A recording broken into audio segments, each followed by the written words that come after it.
Hi friends and welcome back. Today we'll be reading the story The Gift of the Crocodile, a Cinderella story from the Spice Islands in Indonesia.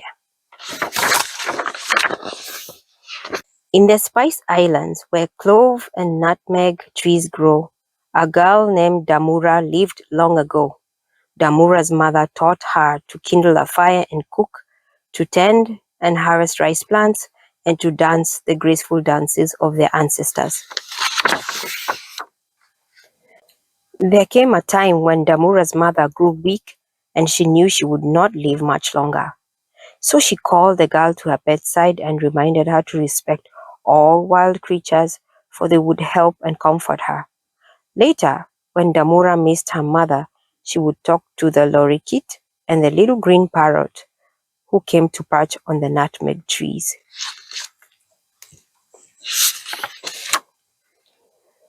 A widow who lived in the village took a liking to Damura's father. She made a pretty doll for the girl. "Would you like this?" she asked. Yes, Damura wanted the doll more than anything she had ever seen.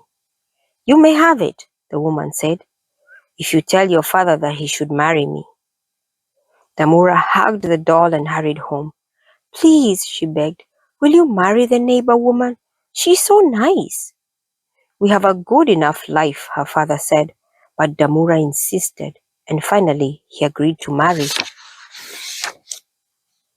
The stepmother came to their home with a daughter of her own. At first the two of them were kind to Damura, but soon enough they made her their servant. Every morning Damura arose before dawn, kindled the fire, and cooked. Then she tidied the house and pulled the weeds from the rice fields. When the lorikeet and the little green parrot came to talk to Damura, the stepmother shooed them away. At night, Damura slept on the floor amid the cold ashes of the hearth and cried because she had traded her happiness for a doll. One day, as Damura knelt by the river washing the family's clothes, the current swept away her old rugged sarong. Damura was afraid to return home without it, and she began to cry. Then she remembered her mother's advice. "Creatures of the wild, help me," she called out. Slowly, an ancient crocodile arose from the river and stepped onto the rocks. Damura showed no fear. "Good morning, grandmother," she said. "It was wise of you to call me grandmother," the crocodile replied, "for if you had not, I might have eaten you. Why are you crying?" "My sarong has disappeared into the river," Damura told her. "I will get it for you if you will watch my little one," the crocodile said. Damura saw a tiny crocodile in the water. She lifted it up, but it began to bite her with its sharp teeth. She found a soft twig for it to chew.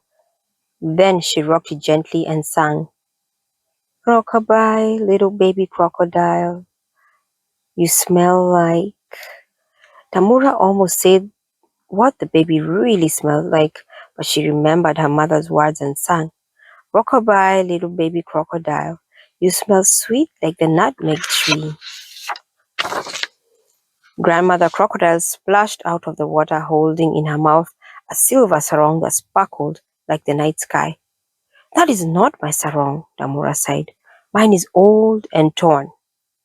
"This is the one you deserve," the crocodile told her. "Take it and come and see me again if you ever need anything." When the stepmother saw Damura's beautiful sarong, she took it away and forced the girl to tell her how she got it. Next morning, her own daughter went to the river, tossed an old rag into the swift current, and pretended to cry. Up rose the ancient crocodile. "Good morning, grandmother," said the stepsister, for Damura had warned her to be polite. "It's a good thing, child, that you call me grandmother. Otherwise, I might have eaten you. Why are you crying?"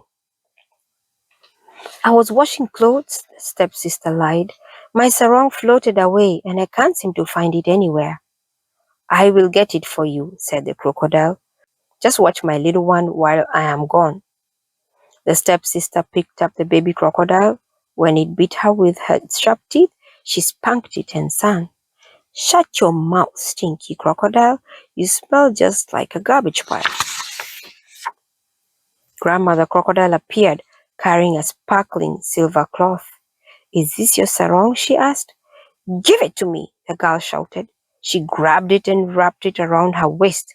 Instantly, it became a filthy rag, swarming with leeches. The girl tried to pull it off, but it stuck to her like glue. Home she ran, howling and weeping. A year passed. Several years passed. One day, the houses in the village buzzed with excitement, for the prince had invited all the young women to dance at the palace. He would choose the loveliest as his bride. "Stepmother, may I wear my silver sarong?" Damura asked. "Ha! As if a prince would ever look at a dirty thing like you.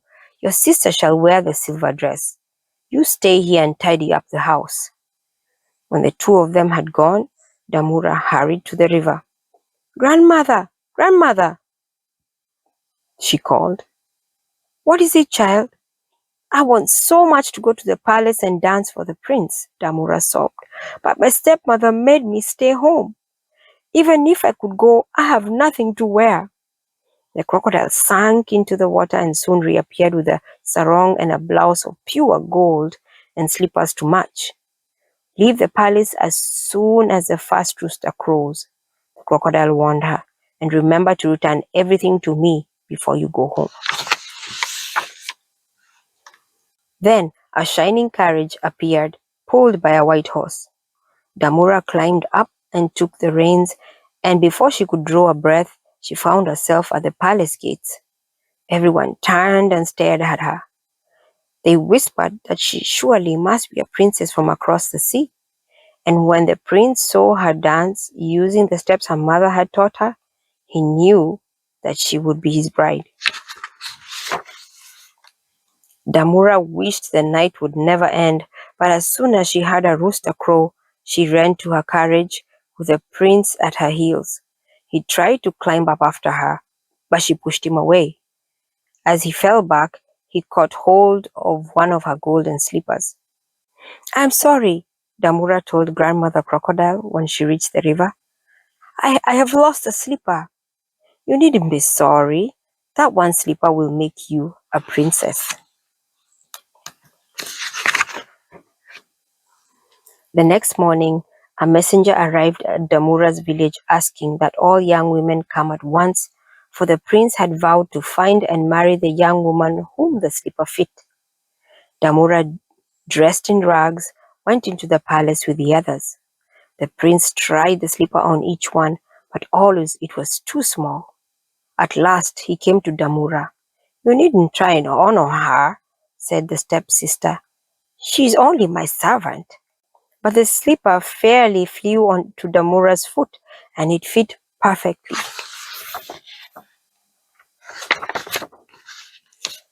"This girl is so shabby," said the prince's counselor.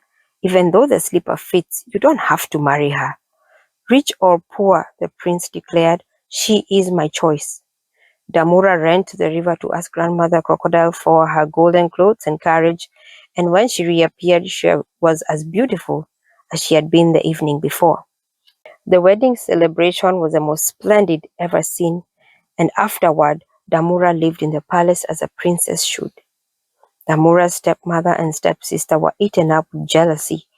A few days after the wedding, they arrived, saying sweetly, "We are so sorry for the way we treated you, Damura. Let's take a boat ride on the river and become friends again."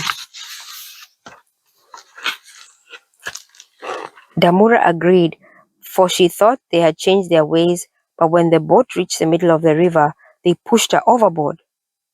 Before she could draw a breath, she was swallowed by a crocodile. The two women paddled back to shore, ran to the palace, shouting, "Damura has fallen to the river. A crocodile has swallowed her." They hoped that the prince would soon forget her and marry her stepsister. The prince went at once to the riverbank and shouted, "Grandmother! Grandmother!" The great creature appeared and swam toward him. "Why have you come here?" she asked. Princess Damura has been eaten by a crocodile, he cried. Grandmother Crocodile thrashed her tail in anger. She called together all her river children and asked, "Which one of you dared eat my precious grandchild?" There was a long silence. Then a fat young crocodile confessed, "It was me. I did it." "Spit her out right now," commanded Grandmother Crocodile. She licked Damura's face and brought her back to life. "None of you shall ever touch Damura again, or her husband, or their children," she commanded. "But if you see her stepmother or stepsister, you must eat them at once." The stepmother and stepsister were hiding nearby, and when they heard Grandmother Crocodile's words, they fled into the darkest part of the forest, never to be seen again. Damura and her prince returned to the palace, where they lived for many years in great splendor and happiness. Their children splashed in the river and talked to the lorikeet and the little green parrot, and played in the shade of the clove and the nutmeg trees.